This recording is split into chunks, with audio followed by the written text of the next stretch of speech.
I've had the Viper PST Gen 2 for over a year and a half and thought I'd look back at how the scope has performed. The optic is incredibly popular with PRS and long-range shooters all over the world, as it packs features that shooters want at a reasonable price point.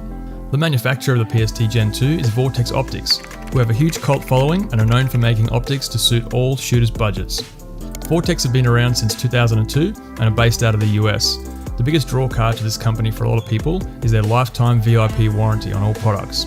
They replace their products no matter what happens to it during its lifetime. This has seen people replace optics lost in house fires or even accidentally driving over them. Having owned a variety of different Vortex scopes, spotting scopes and rangefinders over the years, when I started looking for a long-range precision shooting optic to replace my Viper HST, the PST made the shortlist. The first thing that stands out when handling the scope is how solid it is. The scope weighs in at 880 grams, which is comparable to other long-range optics in the same price point, such as the Burris ETR at 910 grams, but the PST is heavier than the Leupold LRP at 635 grams. The PST features a single-piece 30mm tube which is made of aircraft-grade aluminium. The overall fit and finish is excellent and the scope feels very sturdy. The scope is waterproofed and purged with argon to ensure that there won't be any fog inside when using it in varying conditions. This feature has come handy having used it in humid, raining conditions in Australia, and the scope hasn't fogged up. Using the scope frequently over the last 18 months, hauling all over the country, it has taken plenty of hits, being loaded in and out of cases and still tracks and holds zero perfectly well. The turrets on the PST are tactical style turrets. Turret numbers are easy to read and have a good amount of tension when dialing windage and elevation. The turrets give you confidence when taking the PST out in the field, knowing they won't easily move from being bumped or rubbing against equipment when having your rifle slung. The scope includes a zero stop for returning your rifle back to its original zero after dialing up to reach longer distances. Zero stop has come to be an important feature in the long-range shooting community. For many shooters, it is a must-have for long-range shooting and hunting. Vortex offers two variants of the reticle, an MOA and MRAD. Both come with an illuminated reticle feature, which has adjustable brightness settings.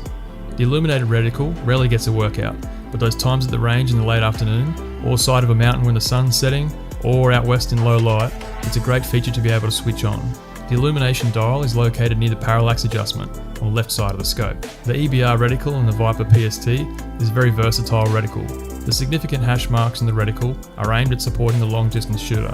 Coming from a simpler reticle on the HST, there was some hesitation on how target acquisition would be affected with a busier reticle. This hasn't been an issue over the last 18 months, as the clarity of the glass combined with the very defined reticle markings made target acquisition easy. The weight of the scope could be on the heavy side for a hunting firearm, but if you're looking at making long-range shots on game, you'll need clear glass and a durable optic for the job, and most of the time, the more durable the optic, the heavier it is. For bench rest target shooters, rifle and optic weight isn't going to be the biggest concern if the rifle's only being carried out of your vehicle to the bench at the range. Job done out to 1,000 yards. For the long-range hunter, it provides good value for money for the features it packs, but keep the weight of the optic in mind if you're hunting on foot. Alright guys, well I'm back today with another high value scope option from Monstrum Tactical. If you follow the channel, you'll know I love Monstrum Tactical's products, especially some of the newer scopes they've been coming out with. This company does not remain stagnant. They keep innovating, they keep improving, yet they keep the prices the same. Every year it seems like the quality increases in the turrets, the glass quality, and the overall feel and function of their scope systems. Yet again, those prices remain incredibly affordable. This is the brand new 1:3 first focal plane optic, and this one actually comes with the mount in the box, as well as a kill flash and flip-up lens covers, pretty much everything you need. Let's talk about those specs and features and what I like and what I don't like about this brand new scope from Monstrum Tactical. The first thing I want to discuss is what it comes with, and this is such a high value mount. I've used a very similar mount to this on the channel in the past, and I've fallen in love with this design. It locks up incredibly solid, and you can see these steel reinforcements on the other side of the mount that the bolts actually thread into rather than just the aluminum, making them that much better. It's also rigid and skeletonized for strength and a lightweight feel, and everything lines up perfectly and bolts on. This is one of the nicest mounts that I've seen included with the scope from Monstrum Tactical in a long time, and it offsets it perfectly for a great eye relief on top of an AR-15. Transitioning the optic itself, if you wanted to mount this to standard rings or something else, it's a 30mm tube, so it gathers a lot of light. You can see it's got the illumination knob located on the side. It's got some turrets, which we'll talk about in a second, and a built-in throw lever, so you can easily throw it from the 1 to 3. Now, this is a little bit stiff. Monstrum Tactical is always a little bit tight in the back when you're flipping the zoom knob, but this one has that nice throw lever built in. I really like the idea and design of this. It's not something you have to bolt on, and it's not overly large, but it gives you a good surface area to adjust that. It also has an adjustable diopter on the back with some nice texturing and knurling, and again, this is pretty stiff and tight, but it's not going to slide around on you if you accidentally bump it. Use the integral TA51 mount. Tighten with finger pressure and secure half a turn with a coin. No need for a separate mount, which is really nice. Use the included AA battery for 700 hours of battery life to illuminate the reticle. To zero the optic, the capped adjustment knobs click positively and solidly. Every click is a half an inch at 100 meters. To change illumination, the illumination knob goes from 1 to 6 with an off position in between. To change magnification, the zoom knob has a fin which allows for easy adjustment without the need for a separate scope lever. Like the TR24, the eye relief is a solid 4 inches throughout its magnification range. The VCOG is a first focal plane reticle, which means the reticle changes size with magnification. This means that your BDC is accurate no matter the magnification, and can also be used for ranging. Speaking of the BDC, this is the horseshoe reticle for 223 55 grain bullets. I couldn't get it to match exactly with my 14.5 inch using the manual's 100 meter zero, so I zero for 200 yards. The BDC was close enough then. At 1x and during bright sunlight, as you can see, the max illumination at 6 will wash out a bit, but because of the thick lines you see at the top and bottom and sides, you never lose the reticle. As you can zoom into 6x, the thick lines becoming thicker. This makes the reticle a little bit too busy for my taste. Still, you can shoot the VCOG pretty fast at 1x. Let's put it to the shredding test against the CQB King, the EOTech.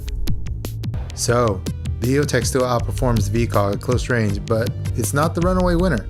Also, you probably noticed that the VCOG reticle illumination starts to come alive once it gets closer to dusk, whereas it washed out a little bit earlier during the day. So, in summary, the VCOG has great glass and good illumination, although I do wish it were a little bit brighter. It's heavy at 23 ounces, and the price point is high at over $2,000. I think there are several good and cheaper alternatives like the Vortex Razor 1 to 6x and the Burris XTR2 1 to 5x. And of course, I'm still running the excellent Trijicon TR24 1 to 4x. Is the VCOG a must-buy? I don't think so, as it didn't really amaze me. But if you can afford it and need that bomb-proof toughness, definitely check out the Trijicon VCOG.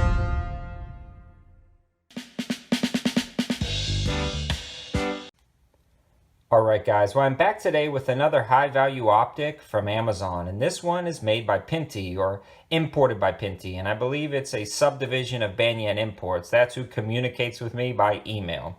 They sent this scope over me to the channel for us to try out and see its performance. I've actually tried a few Pinty scopes in the past, and they seem to be a fairly decent scope option. They have a lot of different types of scopes they're importing and putting their brand on. Some are even brandless. They are sold by Pinty, but they don't even have Pinty anywhere written on them. They seem to be importing some ones with etched reticles, very clear glass. I mean, quality scopes that seem to compete with a $200 or $300 scope, but at the $100 price. Now this one's a little bit cheaper. This is one of their 4 to 16 power scopes with a mil-dot reticle, and I believe this is a non-etched reticle system. But this is something like you would find at a gun show for about 120 bucks, but they're selling it on Amazon for right about $58. You can follow that link in the description below if you like the scope at the end of this video. The scope itself comes packaged pretty nicely, and it doesn't actually ship with this mount. The scope ships with 2 high-rise scope rings, which will fit up on an AR-15. I don't see how you can beat this budget hunting or precision setup. Something like this is great to take deer with because it's a little bit larger caliber and you can stretch it out a little bit further with this 4 to 16 power scope. This entire setup definitely gets 2 thumbs up in the budget category.